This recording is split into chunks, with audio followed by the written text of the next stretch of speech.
Hi, third graders. It's good to see you coming back and checking your DMA. I'm so proud of you when you guys come back and make sure that you're doing what you need to do. All it's doing is helping you keep those third grade skills ready and fresh in your minds. So let's go ahead and start with our first problem, which is a word problem. It says Libby, Beth, Michael, Grace, and Paul are dividing 30 cards. Each person in their group should get an equal number of cards. How many cards should each person get? So we're sharing, right? We're taking these total objects, which is the 30 cards, and we're sharing them between Libby, Beth, Michael, Grace, and Paul. So these 5 people are going to share the 30 cards. We need to know how many cards each person will get. So if you have figured this already out, this is going to be a division equation. So we have our 30 cards. We're going to share them equally by 5 groups. And we want to know how many cards are going to be in each group or for each person. So we can take and draw a model by drawing 5 groups and sharing the 30 cards between the 5 people.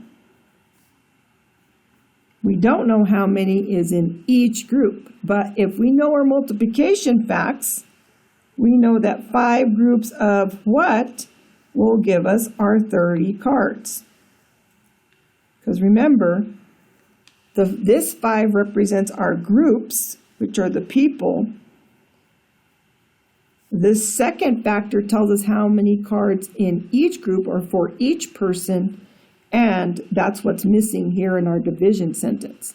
So if you know your multiplication facts, you can go ahead and put 6 in here, but if not, we can count up.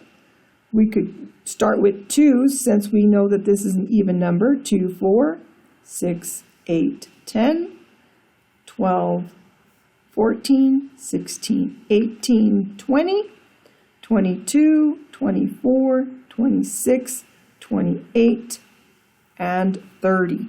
So if you notice, I put 3 groups of 2 in here. So that would be 6, and that would be 6, and that would be 6, and 6, and 6.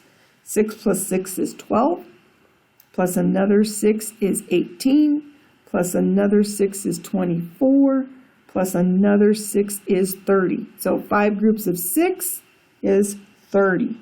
So that's what's missing in my division equation and also in my missing factor here for the equation. So each person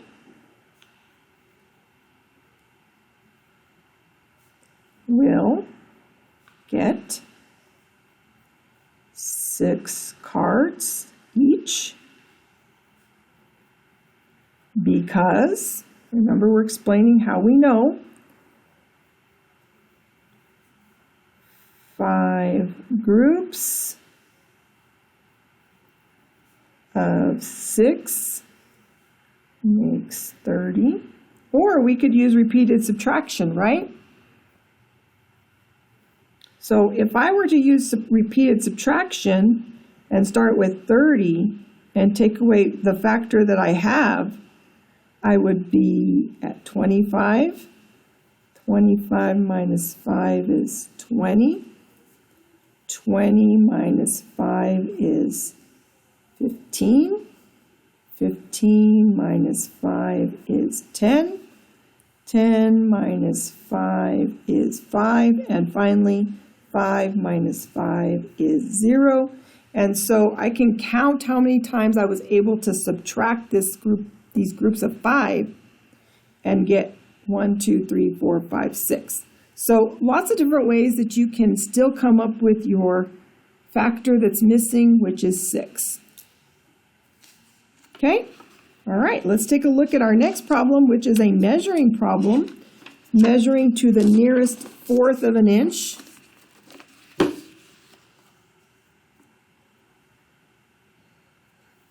So then it says, for number, let's see here, we have how long or how many inches long is this nail. So if we take a look, I'm going to zoom in here.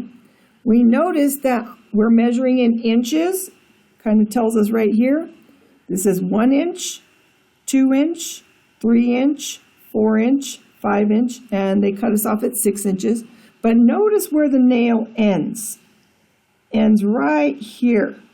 Now that is between the 4-inch mark and the 5-inch mark. So that tells us it's not exactly 4 inches and it's not exactly 5 inches. But what we do know is that in between our whole inches are the fractions of an inch, right? So between each inch is our half. And remember, the half is the longest line down the middle. On either side of my half marks, which we'll talk about here in our question for our number line, between each half is our quarters. So this would be 1/4, and this would be 3/4. Now, to the closest quarter inch, we know that it's going to be closest to this 1/4 right here. So this is going to be 4 whole inches, and it's past that 4 by 1/4.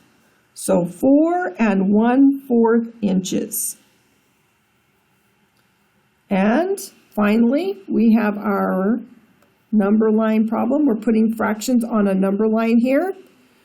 It says divide the number line into fourths. So this is 1 whole. We're going to take that 1 whole and we're going to divide it into 4 equal parts. We're going to start at half. Remember, half is right down the middle, and I'm just going to put half right there so we remember where that half mark is. And if we want to create fourths, we know that we can place the fourths in between our halves. So we can cut, if this is our denominator, and we cut into 2 more pieces, we're now going to have 4 parts in the whole instead of 2, because we cut this half into 2 parts and this half into 2 parts.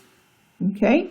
So now what I want you to do is label the fractions. So we're going to label this 1/4, 2/4, 3/4, and finally 4/4. Now, right here, I'm going to plot the ones that they are asking me for, which is 1/4 and 2/4. And today in your discussion question, you're going to tell me for 2/4 and 4/4, what is the simplest form of 2/4 and 4/4? So in your discussion question for today, which is Tuesday, you're going to tell me 2/4 in simplest form and 4/4 in simplest form. Okay, I'm sure you guys will do well on that problem. You guys are doing very well with your fractions, seem to be getting the hang of it, and I'll see you later this afternoon. Bye.